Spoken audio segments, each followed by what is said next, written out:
నమస్తే ఫ్రెండ్స్, అందరూ ఎలా ఉన్నారు? అలా కనిపించే గుట్ట కూడా మా వెంకటేశ్వర స్వామి టెంపుల్ ఉంటుంది. అక్కడికి ఇప్పుడు వెళ్ళి దర్శించుకుందాం. ఇది ఎంట్రన్స్ గేట్ ఇది. నమో వెంకటేశ. ఇంకా ఇక్కడ కింద చిన్న చిన్న గుళ్ళు కూడా ఉన్నాయి.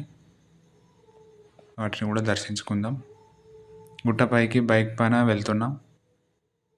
బైక్ కానీ కార్ కానీ ఏదైనా పైకి ఇట్లా వెళ్ళవచ్చు. అవతల సైడ్ నుంచి మెట్ల మార్గం ఉంటుంది. ఇతను మా ఊరి పంతులు, మా ఫ్రెండ్ ఇతను. ఈ మధ్యలో కనిపించేది పోలేరమ్మ టెంపుల్ చిన్నది. ఈ మధ్యలో మొన్నే కట్టేశారు.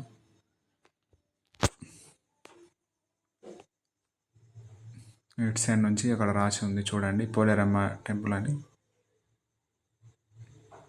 మొత్తానికి గుట్టపైకి అయితే వచ్చాము. నమో వెంకటేశ. ఇది రథం, స్వామివారికి రథం ఇది. చుట్టుపక్కల లొకేషన్ చూడండి. ఇక్కడ నుంచి లోపలికి వెళ్ళాలి. మంచి మంచి చెట్లు, పూల చెట్లు, పళ్ళ చెట్లు, ఆహ్లాదకరంగా వాతావరణం గుట్ట పైన ఉంటుంది.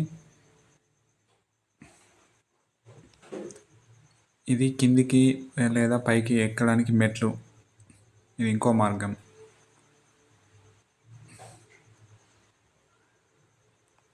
ఇట్లా ఉంటుంది గుడి ముందు భాగం. పదండి లోపలికి వెళ్ళి స్వామివారిని దర్శించుకుందాం. నమో వెంకటేశ, గోవింద గోవింద. ఇది ధ్వజస్తంభం. ఫస్ట్ ఇక్కడ మనం పక్కనే ఉన్నాయి ఇట్లా దేవత బొమ్మల్ని చూడండి. స్వామివారికి నమస్కరించుకొని ధ్వజస్తంభానికి నమస్కరించి లోపలికి వెళ్దాం పదండి. చిత్రపటములు పంతులు గారు రూమ్ సైడ్ అట్లా వేసారు. ఇక్కడ నుంచి లోపలికి వెళ్ళి ఇతను మా పంతులు గారు ఇప్పుడే వంట చేసుకుంటుండు. లోపలికి గుడి లోపలికి అయితే వెళ్తున్నాను. ఇక్కడ పద్మావతి అమ్మవారు వెలిశారు. ఇక్కడ ముందుకెళ్దాం.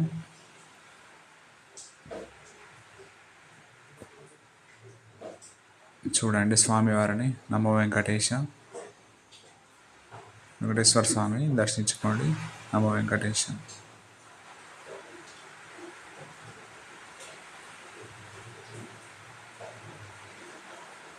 ఇక్కడ చిత్రపటము. ఇదంతా జాతర మహోత్సవాల సందర్భంగా మనకి ఫ్లెక్సీలు ఇవన్నీ తీసుకునబడతాయి అక్కడ. ప్రస్తుతానికైతే భక్తులు ఇప్పుడైతే ఎవరు లేరు, తక్కువ. అందుకే ప్రశాంతంగా ఉంటుందని నేనే ఈ టైంలో వచ్చాను. జాతర టైంలో అస్సలు కాలు పెట్టడానికి కూడా ప్లేస్ ఉండదు, చాలామంది వస్తారు. స్వామివారి లోపలికి గర్భగుడిలోకి వెళ్ళి దర్శించుకొని వస్తానని వెళ్తున్నాను నేను. నమో వెంకటేశ. మీరు కూడా వచ్చినప్పుడు సంతోషంగా గడపగలరు. భక్తులు లేనందున ప్రశాంతంగా సంతోషంగా జరిగింది దర్శనము.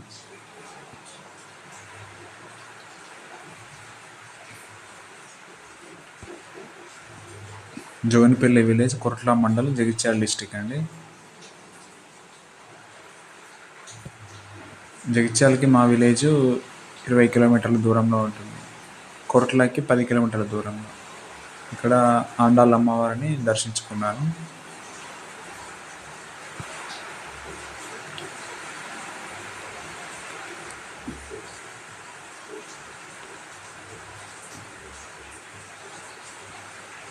పంతులు గారు వస్తే దక్షిణ మనకు అక్కడ తీర్థ ప్రసాదాలు అందించేవారు.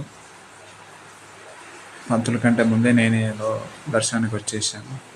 ఇది గుడి వెనక భాగం సైడ్ అండి. ఇక్కడ నుంచి చూస్తే అక్కడ మా ఊరి చెరువు, పంట పొలాలు ఇవన్నీ చాలా బాగా కనిపిస్తాయి. చూడండి, వర్షాకాలం కాబట్టి ఎంత పచ్చగా గ్రీనరీగా అందంగా ఉందో చూడండి. ఇది మా ఊరి చెరువు, పంట పొలాలు చూడండి ఎంత బాగున్నాయో. ఇది మా ఊరు అండి. ఇంకా పైకి వెళ్ళి చూస్తే పంతులు గారు ఉన్న రూము పైకి ఎక్కి చూస్తే మా ఊరు మంచిగా కనిపిస్తుంది.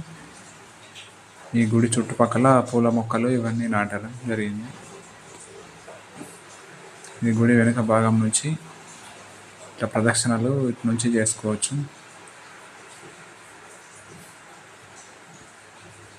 ఇంకా ముందుకెళ్ళి చూద్దాం రండి.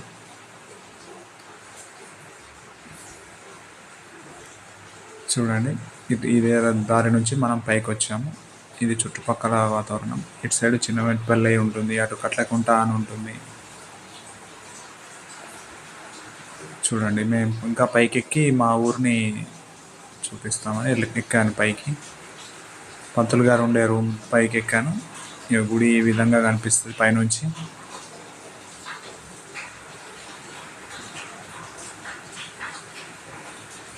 గోపురం పైన అది మా ఊరు. ఇక్కడ మనం పండ్ల మొక్కలు కూడా నాటడం జరిగింది. జామ చెట్లు, అల్ల నేరేడు చెట్లు, అవి మంచి మంచి పూల చెట్లు అన్ని రకాలుగా ఉన్నాయి. కిందికి వెళ్తున్నాను, ఇది మెట్ల మార్గం ద్వారా. పైనుంచి చూస్తే కిందికి ఇట్లా అందంగా ఉంది, పచ్చని పొలాలు. ఇక్కడ గుహలో చిన్నగా రామానుజాచార్య గారు వెలిశారు, దర్శించుకోండి.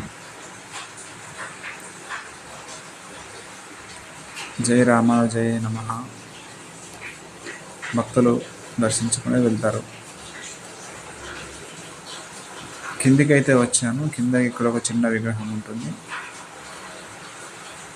పాలరాతి వెంకటేశ్వర స్వామి ఉంటుంది. ఈ ఖాళీ ప్రదేశం అంతా జాతర మహోత్సవ టైంలో వంటలు మిగతావన్నీ కార్యక్రమాలు చేసుకోవడానికి. ఇక్కడ హనుమాన్ టెంపుల్ కూడా ఉందండి, స్వామిని దర్శించుకుందాం రండి.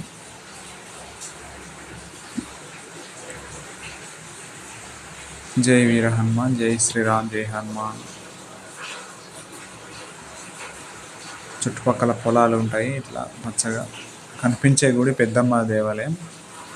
ఇక్కడ కూడా సంవత్సరానికి ఒకసారి మంచిగా బోనాలు తీయడం, మంచి మంచి మహోత్సవాలు జరుగుతాయి. ఇక్కడ పక్కన కనిపించే గుడి 5 చేతుల పోషమ్మ గుడి అంటారు.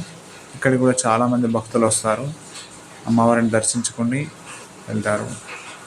చూడండి, ఇక్కడ జాతర టైంలో చాలామంది భక్తులతో రద్దీతో కిటకిటలాడుతూ ఉంటుంది. ఓకే ఫ్రెండ్స్, ఇంతటితో ఈ వీడియో పూర్తయింది. మీకు కనుక ఈ వీడియో నచ్చింటే లైక్, షేర్, సబ్స్క్రైబ్ చేయండి. మళ్ళీ ఇంకో వీడియోలో కలుసుకుందాం. Bye friends, please like, share, subscribe.